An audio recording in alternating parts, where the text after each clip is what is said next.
Here now is Solutionaries. You're watching Solutionaries. I'm your host, Lewis Bolden. We often forget just how advanced technology has become. 50 years ago, there was no such thing as the internet, personal computers, disposable cameras, CDs, or DNA fingerprinting. Now we can build things like rocket parts using 3D printers, ride in self-driving shuttles, and even train computers to learn and think. Artificial intelligence may be one of the most transformational technologies ever created by humans, and it's only getting smarter. Let's start with the computer scientist who's become known in the tech world as the godmother of AI. You have to learn to see it, you have to learn to manipulate it. At the helm of this Stanford University Artificial Intelligence Lab is Professor Fei Li. Basically training robots. A 47-year-old computer scientist known as the godmother of AI, leading a team of graduate students teaching robots to mimic human behavior. Are you comfortable with the title Godmother of AI? No, I'm not. Why not? I would never call myself that. I don't know how to balance my personal discomfort with the fact that throughout history, men are always called godfathers of something. Oh, this is cool. Li has been working on artificial intelligence for almost 20 years, making a major breakthrough when she built a system to teach computers how to recognize or see millions of images and describe the world around us. She called it ImageNet. There were skeptics out there. You were told by a colleague that ImageNet was too big of a leap, too far ahead of its time. In hindsight, we bet on something we were right about. Our hypothesis of AI needs to be data-driven and data-centric was the right hypothesis. So this is how you get around Stanford? Yeah. Today, she's one of the most important AI researchers leading a campaign that all AI should be driven by people.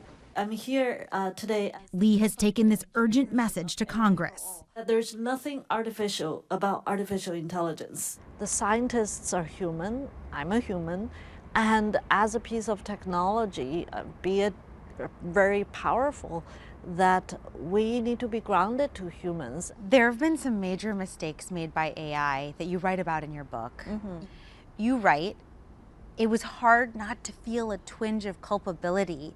Well, so first of all, I think recognizing the problem and even taking responsibility is the first step, because we are seeing the consequences, and many of them are unintended. AI as a piece of powerful tools, it can be used in the wrong way. I believe in the goodness of people. I believe in the arc of history bends towards justice. I believe in the value system that our country is founded in. Li is also at the forefront of bringing artificial intelligence to healthcare and advised President Joe Biden on the urgent need for more public sector funding so the U.S. can become the global leader in AI. You've described AI as a phenomenon. Now you call it a responsibility. To me, it's to ensure that it maximizes benefits to all humans. But I don't want to give agency to AI itself. It's going to be used by people, and the power lies within people. So AI can be used for bad or good. In order to make sure the technology is used for good, Li offers some solutions. 1, society comes up with ways to regulate AI. 2, slowing down the pace of development so that scientists can understand problems with AI like bias. And 3, only using AI to enhance human work rather than replace it. Our next technology solutions come from correspondent Eric Von Enken. Thanks, Lewis. You just heard from the woman who played a major role in pioneering artificial intelligence. So now let's look at how it's being used. Most people have heard of ChatGPT, right? That's a technology that allows you to have human-like conversations with a chatbot. AI is also being used in healthcare, stock investing, and even by local governments looking to recoup lost tax revenue. In fact, I talked to the leader of a tech company that's using the software to hunt down illegal vacation rentals in Florida. So this is the unincorporated county, and each of these big blue dots is how many properties or advertisements we're currently seeing. This is what Nick Del Pego's AI-assisted software sees when it scans Brevard County for vacation rentals. we watch the calendars every night and we double check it against the previous nights so that we can estimate when we think bookings have been taken, the price points they were taken. Del Pego gave me a demo from his California office. He's the CEO of Deckard Technologies, a company that scans all day, every single website that posts short-term rental listings. The big ones, of course, Airbnb and Vrbo, and the many smaller sites, hundreds, even thousands of those. And then we're tracking about 20,000 other short-term rental sites across the country, many of which are just here in Brevard County. So little local property manager sites, we're watching for those too. We're neglecting our duty to do what's fair to the general public, and that is collect the taxes that are absolutely due to this county. The Deckard name came up again this time in Brevard County when commissioners voted to look into hiring the tech company to find the unregistered, the illegal short-term rentals. Brevard estimates only 20% of the 1,200 in the unincorporated portion of the county are registered, which means they pay state and local taxes. The unregistered 80% of vacation rentals do not pay any taxes unless they use Airbnb or Vrbo, which automatically collects the taxes. And commissioners also voted to charge a registration fee. Brevard currently does not. Many cities do charge a registration fee of $50. Melbourne Beach's fee is $500. It's a win for the county. Their tax dollars are up. Their complaints typically go way, way, way down. This software is already in use in more than half the country and here in Central Florida, but this solution comes with a high price tag. In the case of Brevard County, the cost of identifying these illegal rentals far outpaces the amount of lost tax revenue that Deckard estimates it would generate. So let's focus on a more affordable technology. In Sumter County, the sheriff's office there is relying on high-tech drones, not only to save lives, but also to save taxpayer money.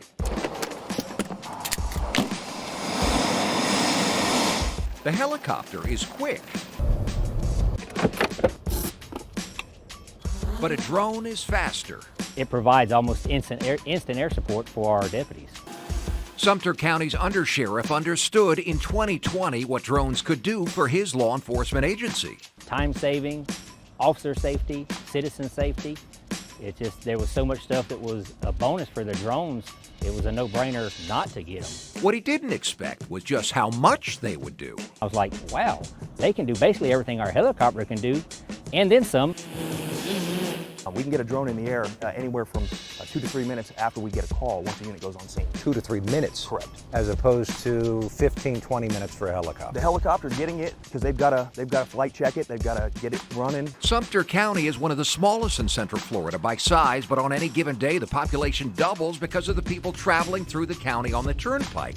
And while the Villages is ever expanding, Sumter County is home to untouched rural land, thick woods, where more people are ending up lost, like this woman with her dog.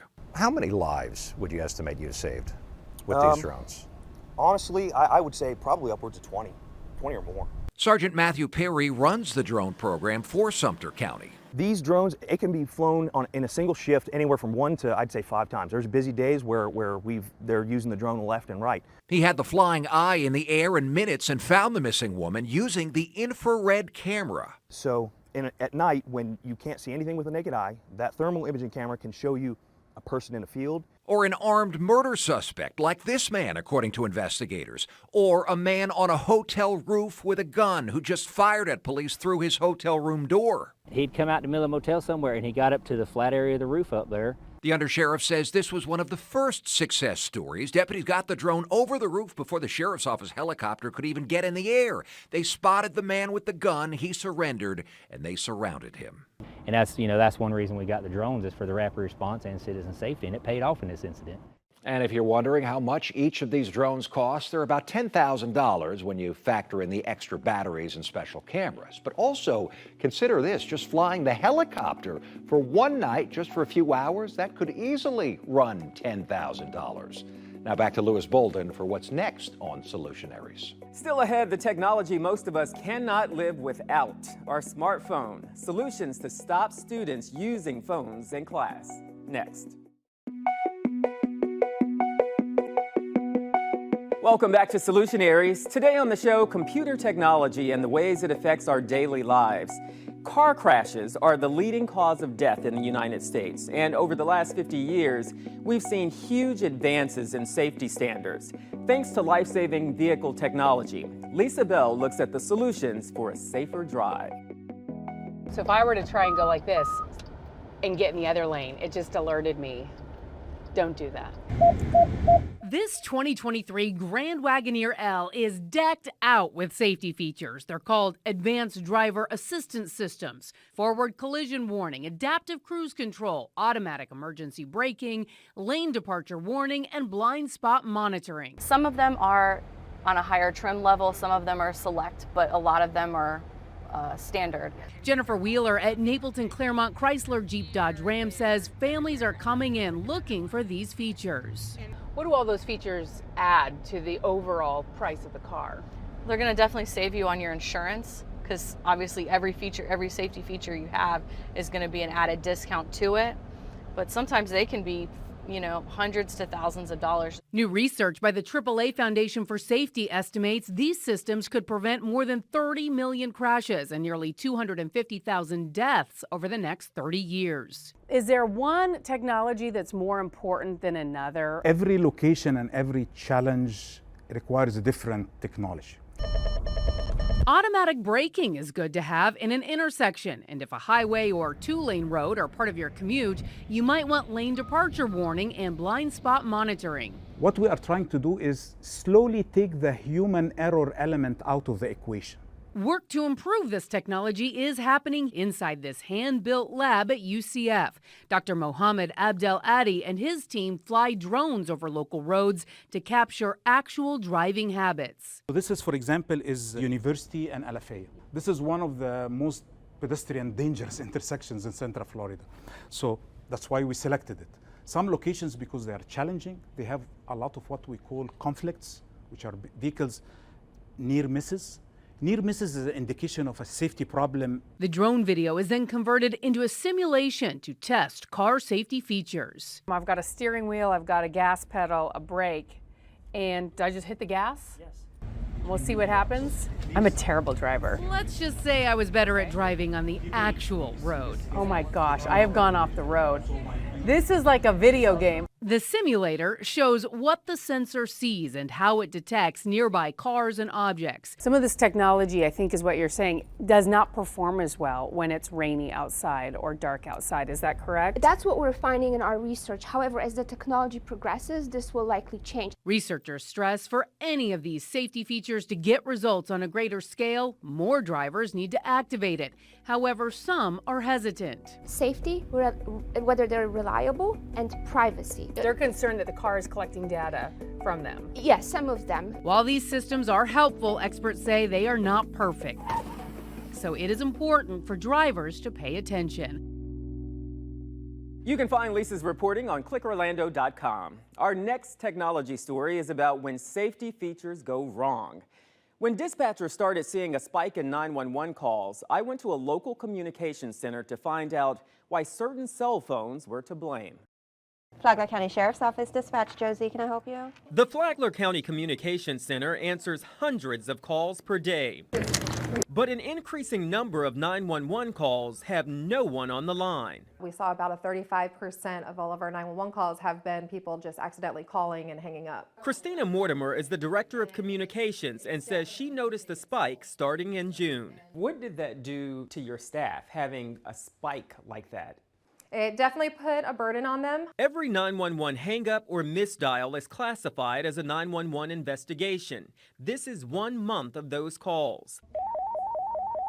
News 6 has learned in June of 2022, the Flagler County Communications Center had 1,140 hang-ups or misdials. In June of this year, that number jumped to 2,049, nearly doubled. It required our dispatchers to have to answer about 1,000 more calls a month that ended up just being accidental. It's a similar situation in Orange County. In this letter shared with News 6 from the undersheriff to the county's 911 coordinator, dispatchers received about 50% more 911 calls this June compared to June of last year. According to NINA, the 911 Association, a major factor in this spike is related to recent interface updates to certain Android phones. Androids have a feature that if you rapidly press the power button 5 times, it calls 911. You could hit that button 5 times easy. Barbara Moore owns an Android. What if they're just hitting it with their hip or something and butt dialing? That's the main deal right there. Kyla Davis has an Android too. I mean, well, I could see it. If I have my phone in my pocket and it's just moving around, it puts the keypad on. There are many ways it can happen, but here's the problem. In Flagler County, even if it's an accident, their policy requires them to send first responders. These accidental calls can really sort of stress the system in terms of resources being tied up. Absolutely, because we do have to send law enforcement to all the calls, so that's somebody that could be responding to another actual real emergency happening. Androids now have an updated operating system to correct the problem. You can go to Settings, then Safety and Emergency, then Emergency SOS. There is a countdown button. Now there's an option to turn the feature off. If you leave it on, now there's a 10-second countdown and an alarm sounds in the last few seconds to alert you it's calling 911. Google sent us a statement saying they're working on making sure each device is able to get the latest software updates and recommend contacting the phone's manufacturer if you need help.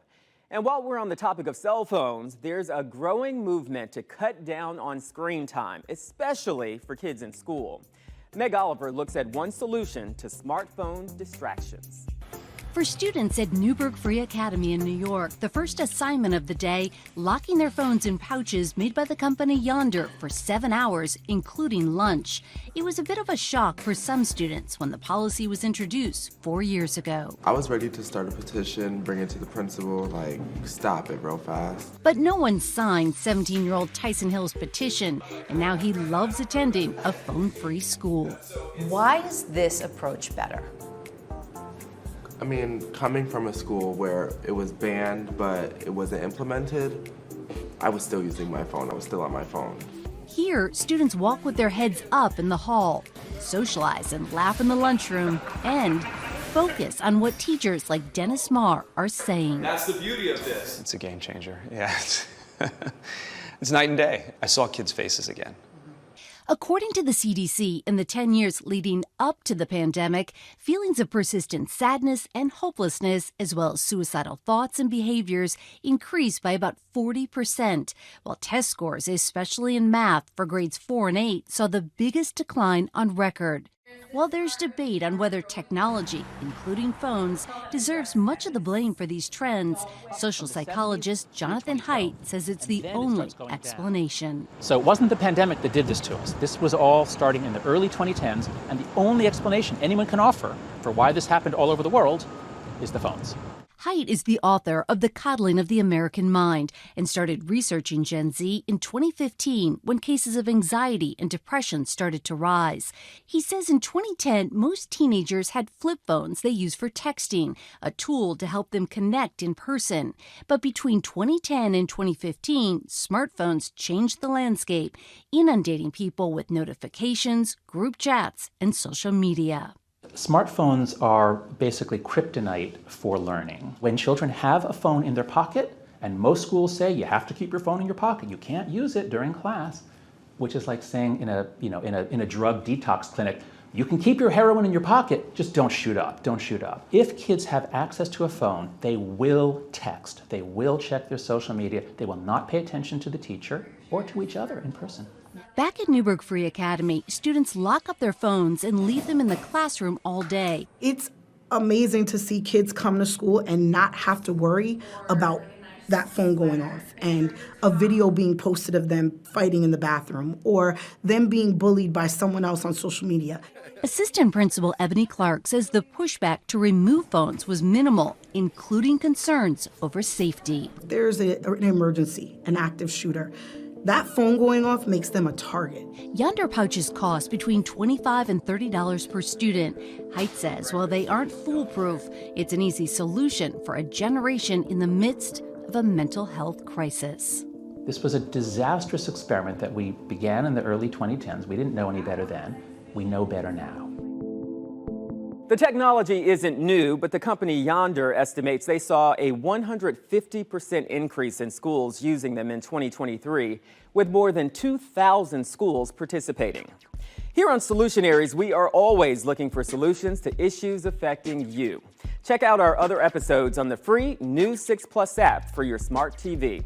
I'm Louis Bolden. See you next time.